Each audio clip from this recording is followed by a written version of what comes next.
स्वर्ग येथे जमलेला माझ्या अध्यक्ष माझ्या पूज्य गुरुजी, वर्ग येथे जमलेल्या माझ्या लाडके बालमित्रांनो, आज मी तुम्हाला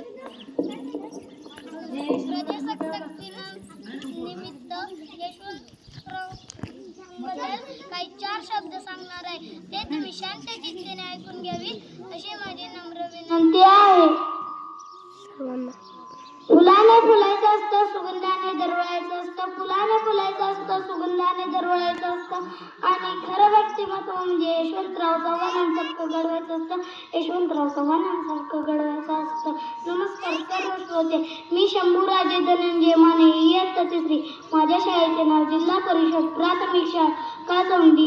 विषय सादर करीत आहे स्वर्गीय यशवंतराव चव्हाण यांचे बालपण.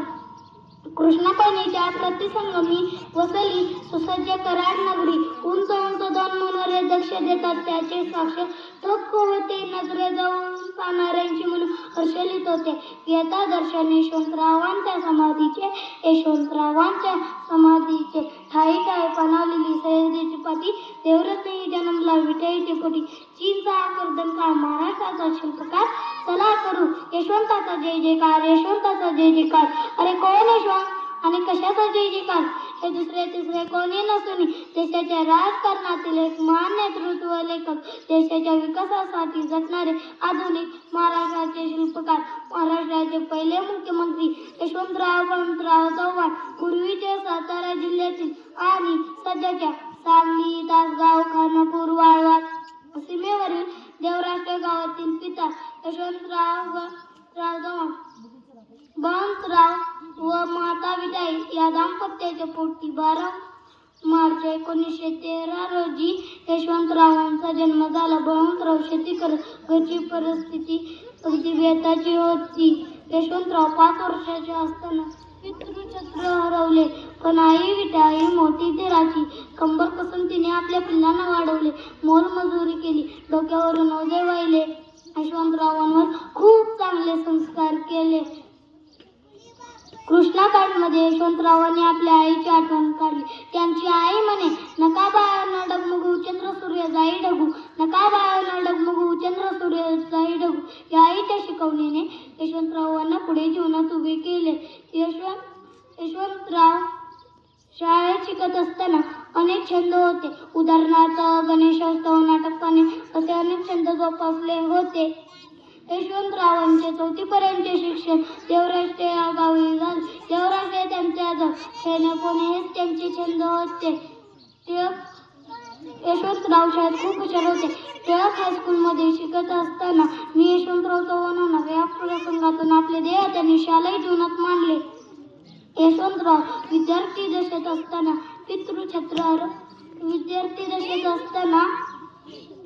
राष्ट्रप्रेमी शिक्षकांच्या प्रोत्साहनामुळे त्यांच्या मनात क्रांतिकारक विचार येऊ लागले. पुढे त्यांची घरची परिस्थिती हलाखीची होती, पण ते डगमगले नाहीत. असे म्हणतात ना, जो तुफान से लढता है वो सिकंदर कहलाता है, जो तुफान से लढता है वो सिकंदर कहलाता है. असंच काहीतरी यशवंतरावांच्या बाबतीत झाले. महाराष्ट्रातील पहिल्या सहकारी साखर कारखान्याची सुरुवात यशवंतरावांनी केली. माणूस मोठ्या मनाचा, निधड्या छातीचा, करारी बाणाचा.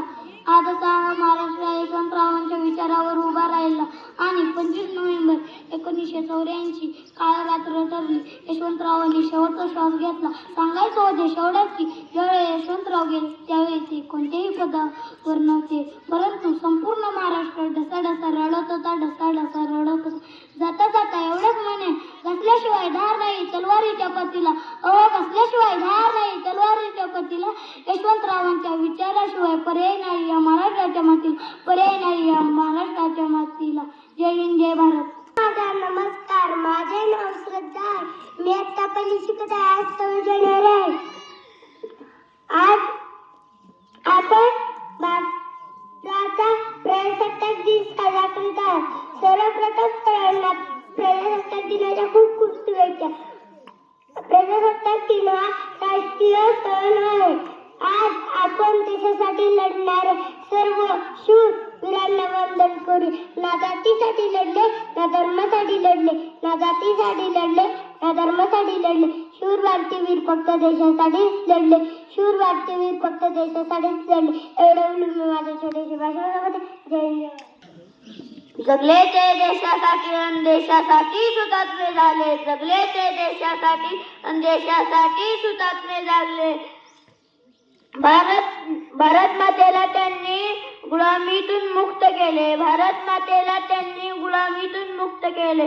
अध्यक्ष महाशय, पूज्य गुरुजन वर्ग, वये जमलेले माझ्या लाडक्या बाल मित्रांनो, मी आज तुम्हाला प्रजासत्ताक दिनाविषयी काही 4 शब्द सांगणार आहे. ते तुम्ही शांततेने ऐकून घ्यावी अशी माझी नम्र विनंती आहे. 26 जानेवारी हा दिवस आपण प्रजासत्ताक दिन म्हणून मोठ्या उत्साहाने साजरा करतो. 26 जानेवारी 1950 रोजी आपल्या भारताचे संविधान अस्तित्वात आले. भारताचे संविधान हे जगातील सर्वात मोठे लिखित संविधान आहे.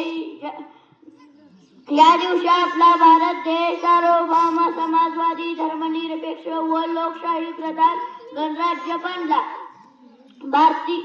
भारतीय संविधानाचे शिल्पकार डॉक्टर बाबासाहेब आंबेडकर हे आहेत. प्रजासत्ताक दिनी देशाचे राजधानी दिल्ली येथे विशेष कार्यक्रमाचे आयोजन केले जाते. देशाचे राष्ट्रपती लाल किल्ल्यावर तिरंगा ध्वज फडकवतात. राजधानी दिल्लीत भारतीय सैन्य दलाचे सुंदर संचलन कार्यक्रम आयोजित केले जाते. देशातील सर्व शाळा महाविद्यालयात विद्यार्थ्यांसाठी विविध देशभक्तीपर कार्यक्रम आयोजित केले जातात. हा दिवस आपल्याला देशाची एकता व अखंडता कायम राखण्याचा संदेश देतो. झेलल्या स्वातंत्र्यवीरांनी गोळ्या आपल्या स्वातंत्र्य